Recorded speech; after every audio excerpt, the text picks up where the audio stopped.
तो एक्सेल की सेटिंग्स के बारे में हम जानने वाले हैं। एक्सेल की सेटिंग मतलब कि एक्सेल के जो फीचर्स जो बाय डिफ़ॉल्ट सेट है उसको हम चेंज करना चाहेंगे। तो क्वेश्चन उठ के आता है कि सर हमारी पहली या दूसरी क्लास है, या दूसरी क्लास में ही आप हमें एक्सेल की सेटिंग पढ़ा रहे हैं। एक्सेल की सेटिंग, पहले एक्सेल तो जान लें। देखिए एक्सेल की सेटिंग पढ़ाने का हमारा मतलब ये है कि जब भी हम कोई नई चीज़ लेते हैं तो उसको अपने अकॉर्डिंग सेट करते हैं। जैसे कि आप नया सेलफोन खरीदते हो तो सेलफोन को भी उसकी जो रिंगटोन, उसका वॉलपेपर, उसका अलार्म वगैरह अपने हिसाब से सेट करते हो। हालांकि बाय डिफ़ॉल्ट आपको कंपनी सेट करके देती है। उसी तरह माइक्रोसॉफ्ट ने भी एक्सेल आपको दिया है, तो एक्सेल को भी उसने अपने हिसाब से सेट करके दिया है।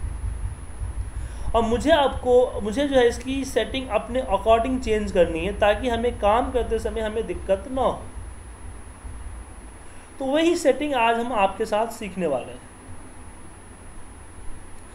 तो सेटिंग में सबसे पहले आता है यहाँ पे एक, यहाँ दिख रहा हो, इसको बोलते हैं ऑफिस बटन। अगर आप एक्सेल 2013 की बात करें या 10 की बात करें तो जो ऑफिस बटन है ये आपका फाइल बन के आ गया है। फाइल, ठीक है सर, ये आपका फाइल बन के आ गया। तो ऑफिस बटन आपका फाइल बन गया। तो इस पर जो क्लिक करते हैं तो हमें इस पर जो दिखता है न्यू, ओपन, सेव एज, ये चीज़ हम जानते हैं। लेकिन हाँ, न्यू पे डिस्कस करते हैं। न्यू क्या होता है? एक नई वर्कबुक के लिए होता है। क्लिक करते हैं आप, एक नया वर्कबुक लेके आ जाते हो, आपने क्रिएट कर दिया। कभी आपने गौर किया है कि नीचे क्या होता है? कभी इसका यूज किया है इसमें किसी का? ये आपके टेम्पलेट्स होते हैं, बने बनाए टेम्पलेट्स होते हैं जो माइक्रोसॉफ्ट प्रोवाइड कराता है आपको। मान लीजिए कि आपको एक ये बनाना है, एक कैलेंडर बनाना है, मतलब कि आप डेली मीटिंग्स और डेली जो चीज़ें करते हो उसके बारे में कहीं रिकॉर्ड रखना चाहते हो, तो आपको कैलेंडर बनाना पड़ेगा। इसी के अंदर कैलेंडर पे चले जाइए। तो यहाँ पे 2012 कैलेंडर लेते हैं। 2012 है लेकिन है नहीं, आप उसमें ईयर चेंज कर सकते हो, आप मल्टी ईयर होता है। तो इसमें आपको बहुत सारे बने बनाए टेम्पलेट्स मिल जाएंगे माइक्रोसॉफ्ट के, लेकिन इसके लिए आपके पास इंटरनेट का एक्सेस होना चाहिए। अगर इंटरनेट का एक्सेस है तभी इसको आप लेके आ सकते हो, वरना लेके नहीं आ सकते हो। इसमें बहुत सारे फॉर्मेट है। तो ये मेरा गो टू मीटिंग चल रहा है, इसे स्लो हो गया है। आपको सेलेक्ट करके यहीं पे डाउनलोड पे क्लिक कर देना है, ये आपको डाउनलोड कर देगा, ठीक है। और यहाँ पे 13-14 कर लीजिए। और यहाँ पे जो भी आप कीजिए, यहाँ पे देखिए बना बनाया हर महीने का आपके पास यहाँ पे दिख गया। अगस्त,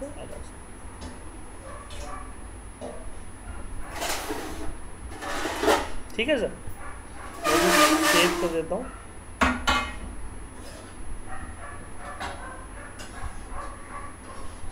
उसी तरीके से और भी ऐसे इनवॉइसेस वगैरह आपको, मान लीजिए आपको इनवॉइसेस बनाने हैं, इन्वेंट्री बनाने हैं, लेटर बनाने हैं, आपको आइडिया नहीं है कैसा होता है, तो इस पर क्लिक करके आप चेक कर सकते हो कि आपका कैसा होता है और उसके अकॉर्डिंग आप उसका यूज कर सकते हो। 2007 में तो थोड़ा कम है। अगर बात करें 2013 की, तो 13 में बहुत सारे फॉर्मेट दिखेंगे।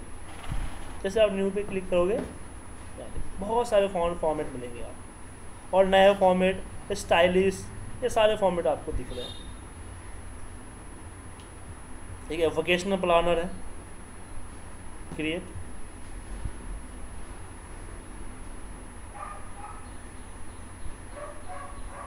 ये इंटरनेट ऐसे लेगा और थोड़ा सा टाइम लगेगा डाउनलोड होने में।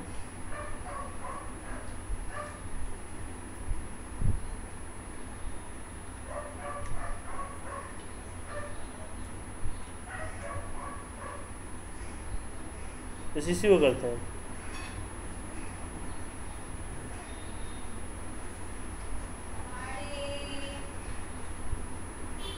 पता नहीं क्या प्रॉब्लम आ गई है डाउनलोड होने में।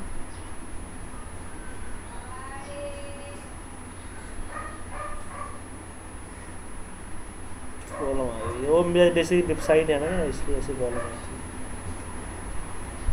तो ये इंटरनेट चल रही है ना हमारा, ये गो टू मीटिंग चल रहा है, गो टू मीटिंग जो है बाकी सर्विसेज को बंद कर देता है, इसलिए थोड़ी सी प्रॉब्लम हो रही है। वरना आप यहाँ से डाउनलोड कर सकते हो, बनी बनाए फॉन्ट आपको दिख जाएगा। जैसे प्रोजेक्ट प्लानर है, हाँ टेम्पलेट्स बने बनाए टेम्पलेट्स है, उसको अपने अकॉर्डिंग चेंज कीजिए और यूज कीजिए, ठीक है।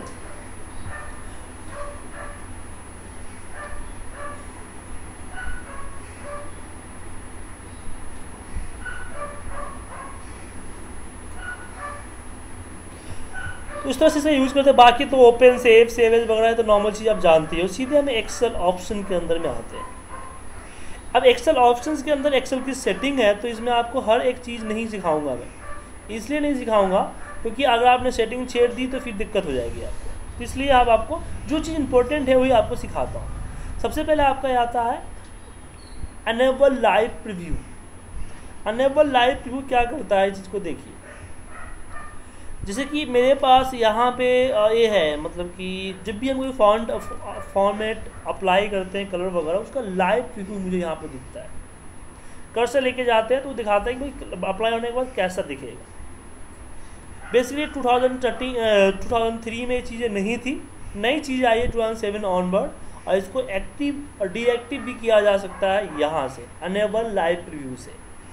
दूसरा डेवलपर बार, आप देख रहे हैं कि मेरे एक्सेल में आपको ऊपर डेवलपर बार दिख रहा होगा और आपके एक्सेल में नहीं होगा, क्योंकि डिफ़ॉल्ट डेवलपर बार यहाँ से डिसेबल होता है। तो आपको अनेबल करना चाहते हो, इस पर क्लिक करके आप अनेबल कर सकते हो। तो यहाँ पे क्वेश्चन उठता है कि डेवलपर बार मुझे क्यों चाहिए, क्या रिक्वायरमेंट क्या है डेवलपर बार का। तो बेसिकली हाँ, मैक्रोज के लिए आपको जो लेवल 2 है इसी डेवलपर बार पर आधारित है। साथ में अगर आप बटन वगैरह, जैसे बटन वगैरह यूज करना चाहते हो या फिर एक्सएमएल पे काम करना चाहते हो, तो उसके लिए हम यूज करते हैं अपना डेवलपर बार। दूसरा कि आप देख रहे हैं कि मेरा एक्सेल का कलर ब्लैक है, जबकि आप ओपन करते होंगे तो आपको ब्लू दिखता होगा 2007। तो यहाँ पे आप कलर ब्लैक, ब्लू, सिल्वर जो मर्जी कर सकते हो। मैं ब्लू कर देता हूँ ताकि जो यूज होता है वो हो जाएगा। ठीक है, मैंने ब्लैक ही कर दिया वापस,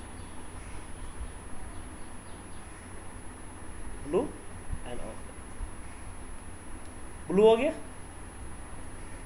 इस तरह से आप कलर भी चेंज कर सकते हैं। दूसरा, लास्ट क्लासेज में मैंने आपको दिखाया था, बताया था कि किसी भी ऑप्शन के बारे में पता करना हो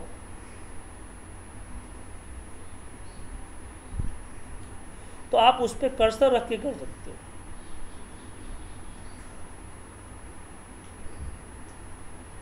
जैसे कर्सर रखोगे वो उस ऑप्शन के बारे में बता देगा। तो लेकिन हम लोग जब इंटरव्यू वगैरह लेते हैं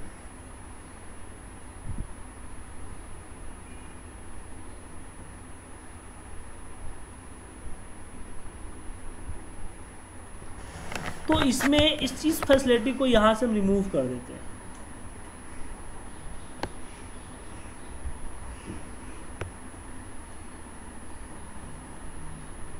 क्या होना चाहिए? हाँ, अब मुझे पता नहीं कि पासवर्ड मांगता है कि नहीं मांगता।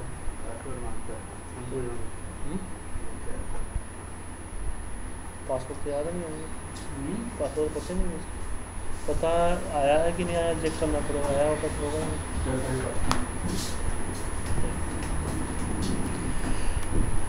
तो जैसे मैं बोल रहा था कि जो ऑप्शन दिख रहे हैं यहाँ पे, अब इस ऑप्शन ये जो भी डिटेल लिखते हैं तो ये डिटेल आपको यहाँ दिख जाता है किसी भी ऑप्शन के। तो हम लोग जब इंटरव्यू लेते थे तो इस फैसिलिटी को यहाँ से रिमूव कर देते थे ताकि कोई तुक्का ना मार सके कि यहाँ ये क्या होता है क्या नहीं होता है।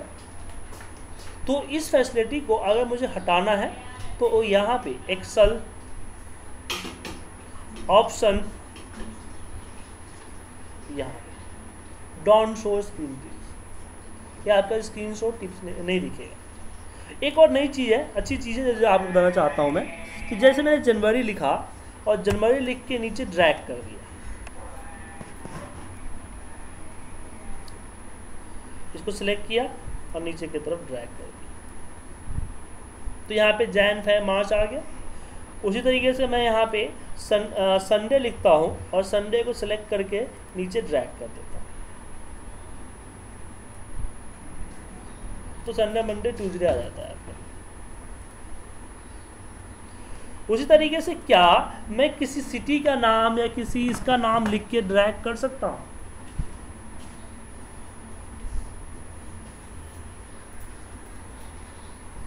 हाँ, कर सकते हैं हम लोग। कैसे करें चलिए दिखाते हैं आपको।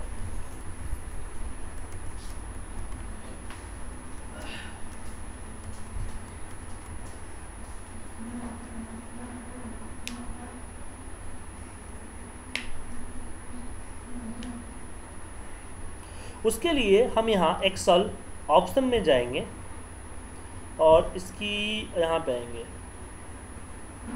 Edit custom list. इस एडिट कस्टम लिस्ट में जाके यहाँ पे टाइप करेंगे जैन सॉरी मैम, आपको यहाँ सिटी करना है ना, मान लो किसी का नाम ही करना है तो नाम करते हैं पुनीत। एक बार एंटर करना पड़ेगा आपको, नीरज इंदर ओम उदय मनीष रवि एंड बस इतना रखते हैं और इसको ऐड कर देते हैं। जिसको ऐड किया, ऐड करने जैसे इसको ओके करूँगा, अगेन ओके। अब मैं एक्सेल पे कहीं भी जाके जैसे यहाँ पे पुनीत लिखा, पुनीत लिख के नीचे सेलेक्ट किया, अब मैं नीचे ड्रैग करूँगा, ड्रैग करते ही ऑटोमेटिकली यहाँ पे मुझे जो बाकी चीज़ें हैं वो सारे के सारे आ जाएंगे। यहाँ देखिए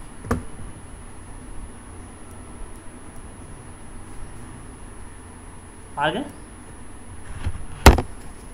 ठीक है सर। तो इसके लिए हाँ, इसके लिए जैसे आपको ऐड करना हो तो एक्सेल ऑप्शन में जाना। आपके पास कौन सा वर्जन है, 2007 2013? ओके मैं बताता हूँ। एडिट कस्टम लिस्ट में जाना। 2007 में आपको बाहर ही मिल जाता है एडिट कस्टम लिस्ट। अगर आपका 2010 या 13 है तो आपको ये बाहर मतलब पॉपुलर में नहीं मिलेगा, ये आपको मिलेगा, मैं दिखाता हूँ आपको कहाँ मिलेगा। यहाँ एक्सेल ऑप्शन, इसमें एडवांस में आप जाओगे तो एडवांस में आपको यहाँ नीचे देखिएगा एडिट कस्टम लिस्ट, जनरल में आया ना, यहाँ पे मिलेगा। यहाँ पे आप ऐड कर लीजिए जो भी ऐड कर, जैसे मैं सिटी ऐड करना चाहता हूँ तो न्यू दिल्ली वगैरह आप लिखते चले जाइए। या फिर कहीं आपने आपके मान लीजिए कहीं किसी इस पर टाइप किया हुआ है ऑलरेडी, अगर आपका टाइप किया हुआ है ऑलरेडी तो उसको सिलेक्शन करके आप इंपोर्ट भी कर सकते हो, ठीक है। आपके ऑलरेडी अगर टाइप है तो ठीक है, अगर टाइप नहीं है तो उसको आप इंपोर्ट भी कर सकते हो इजीली। Clear sir?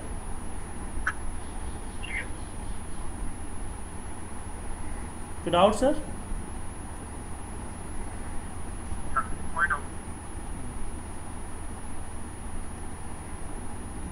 ओके आगे बढ़े।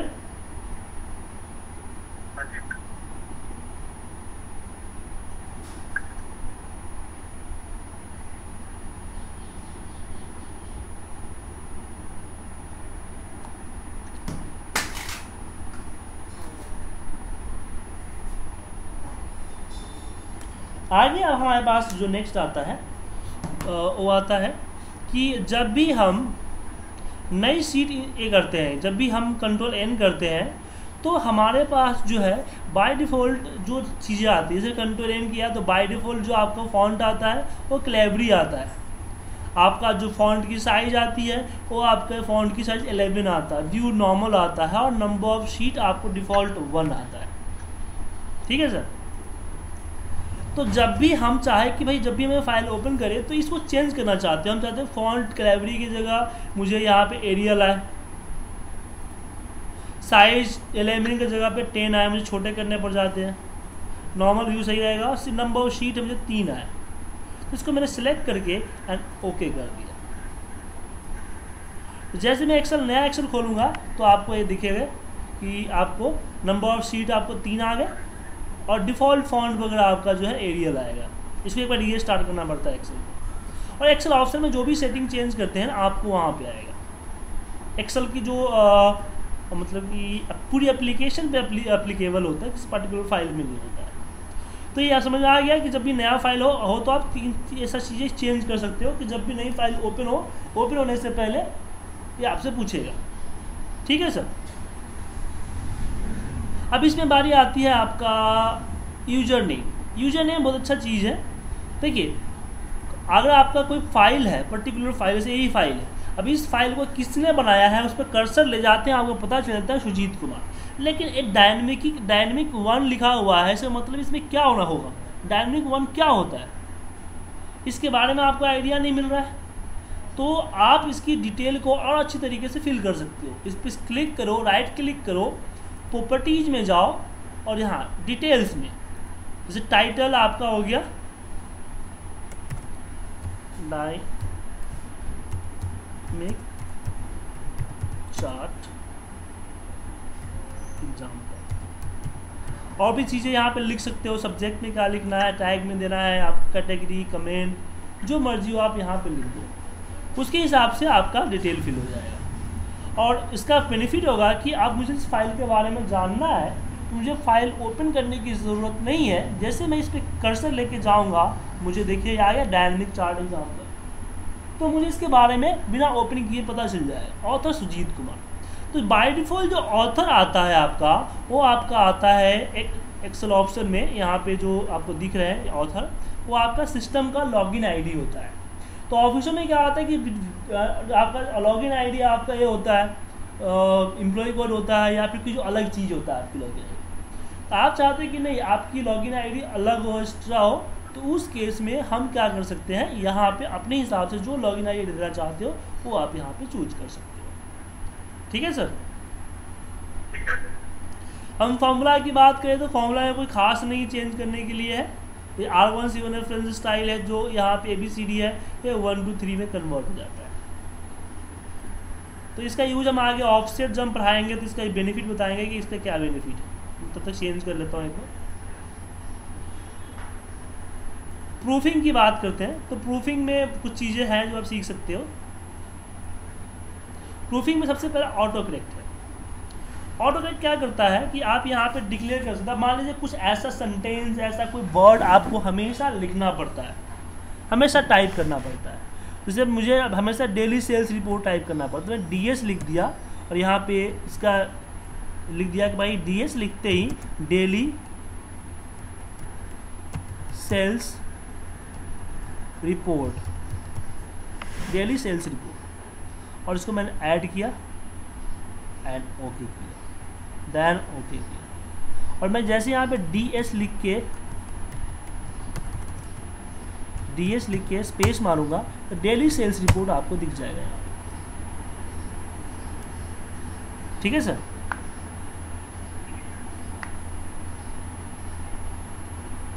तो इस तरह की चीज़ें आप बना सकते हो। दूसरा, जब भी हम www.google.com या फिर कोई मेल आईडी या फिर कोई वेबसाइट का URL लिख के जैसे एंटर मारते हैं, एंटर मारते उस पर हाइपर लिंक लग जाता है। तो आप चाहते हैं कि ये हाइपर लिंक ना लगे, क्योंकि डेटाबेस में ये हाइपर लिंक लग जाता है तो काफ़ी प्रॉब्लम होती है। हम चेंज करने के लिए जाते हैं और क्लिक हो जाता है। तो इसके लिए भी आप एक्सेल ऑप्शन के अंदर में प्रूफिंग में ऑटो करेक्ट में जाके चेंज कर सकते हो। यहाँ इसको अनचेक कर दीजिए, एनो। कहाँ जाना है, auto correct, auto format as you type और internet and network path with hyper link, इसको अनचेंज कर दीजिए एंड ओके कर दीजिए एंड ओके। अब मैं यहाँ पे कुछ भी टाइप करूँ yahoo.com, हाइपरलिंक नहीं लगा। कोई मेल आईडी टाइप करो, हाइपरलिंक आपको नहीं लगेगा। तो यहाँ से हाइपरलिंक लगाने के लिए यूज कर सकते हो। आप लोग स्पेल चेक करते हैं, बताइए।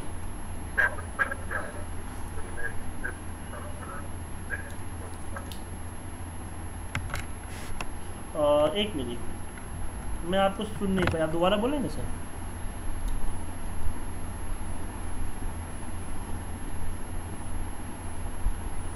नहीं, जो पहले से हाइपरलिंक लगा है वो आपका नहीं हटेगा, लेकिन जब टाइप करते समय आप नेक्स्ट टाइप करोगे तो उसका हट जाएगा, आपका उसका अपीयर ही नहीं होगा। दोबारा अगर हाइपरलिंक लगाना है तो आपको इंसर्ट से जाकर हाइपरलिंक लगाना पड़ेगा। हेलो सर, आपकी वॉइस क्लियर नहीं आ रही है, लग रहा है आप काफ़ी दूर से बोल रहे हो। आप हेडफोन आगे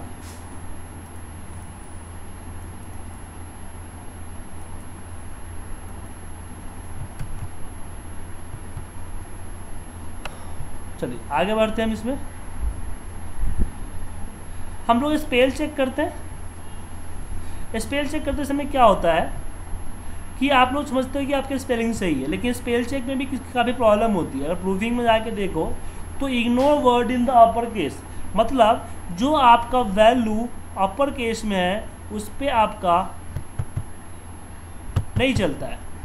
अब ये मतलब कि स्पेल चेक नहीं अप्लीकेबल होता है, स्पेल चेक वहाँ से बाहर हो जाता है। Ignore in the upper case value, अगर चाहते हो तो इसको अनचेक कर दो। देन सेव में आते हैं। सेव में क्या होता है कि सर कि जब भी आप फाइल को सेव करते हो, कंट्रोल एस, जब भी मैं फाइल को कंट्रोल एस करता हूँ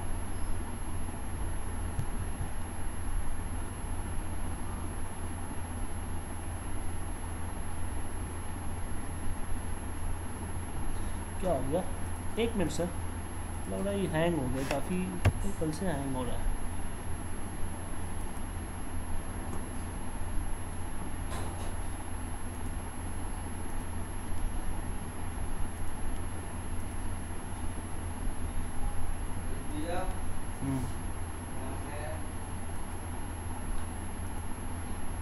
क्या हुआ, कितने दिन बाद दे रहे हो, लेना है कि नहीं ले रहे? कितने दिन बाद दे रहे हो?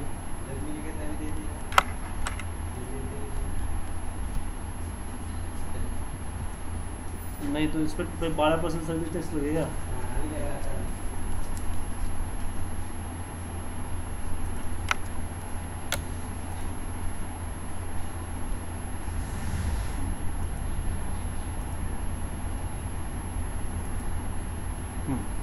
जब भी हम सेव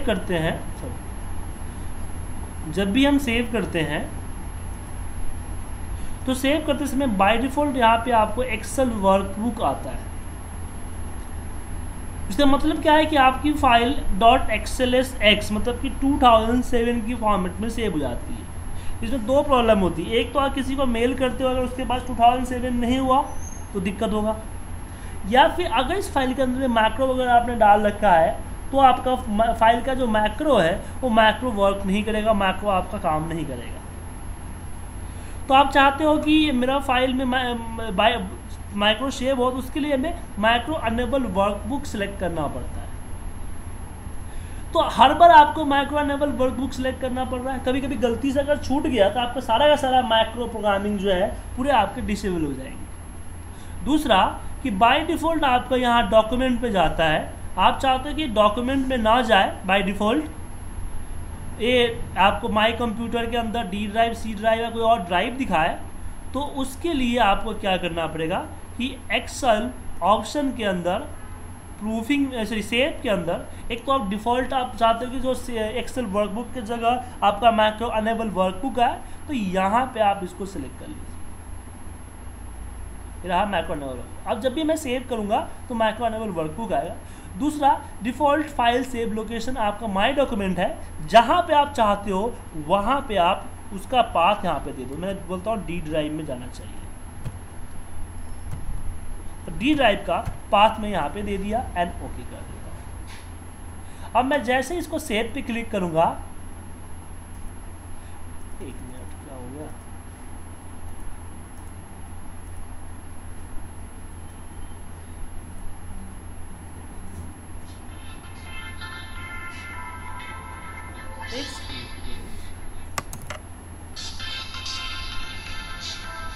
इसका यूज हम करते हैं,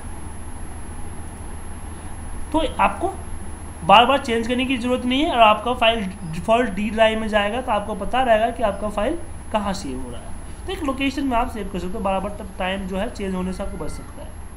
एडवांस में आइए तो एडवांस में कुछ छोटी मोटी सेटिंग्स है, जैसे कि एंटर मारते ही फाइल डाउन, कर्सर डाउन आता है, तो डाउन की जगह पे यहाँ पे जो है आप राइट लेफ्ट अप यूज कर सकते हो। यहाँ पे आपको डेसिमल्स में कन्वर्ट कर सकते हो, आप जो भी टाइप करोगे डेसिमल में जाएगा वो। यहाँ पे जो आप ड्रैग करते हो ड्रैगिंग पॉइंट नहीं बनेगा। उसी तरीके से यहाँ भी और चीज़ें, जैसे बुक 1 में यहाँ पे देखिए स्क्रॉल बार वगैरह है, तो ये चीज़ें आप इसका यूज कर सकते हो। ठीक है सर, तो आप इसमें एक बार जाकर स्टडी कर लीजिए, इससे आपको पता चल जाएगा।